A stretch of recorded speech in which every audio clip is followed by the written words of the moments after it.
Est-ce que faire des fiches, c'est bien?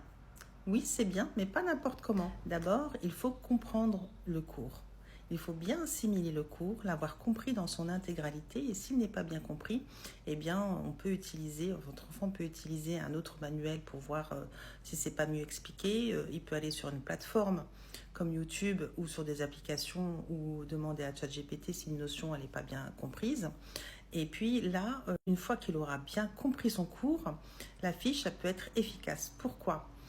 Alors déjà, comment il peut savoir s'il a compris son cours? Alors il faut utiliser la méthode Feynman, donc réciter son cours à quelqu'un, en tout cas l'expliquer à quelqu'un qui n'y connaît rien, à son frère, sa sœur ou à soi-même. Hein. Il s'enregistre et puis regarde si tout est clair.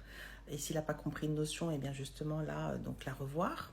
Et ensuite, la fiche, elle devient efficace parce que, comme je vous l'ai expliqué, le cerveau, une fois que quelque chose est terminé, eh bien, il a tendance tout doucement à l'oublier.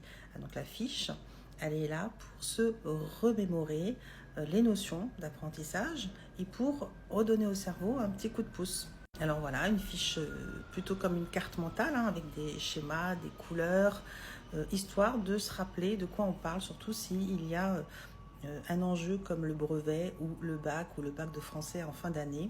Cette fiche-là, de temps en temps, il faudra la relire, ainsi que toutes les autres fiches, pour redonner au cerveau un petit coup de pouce au niveau de la mémorisation. Voilà, une fiche, oui, mais pas n'importe comment. À bientôt, au revoir.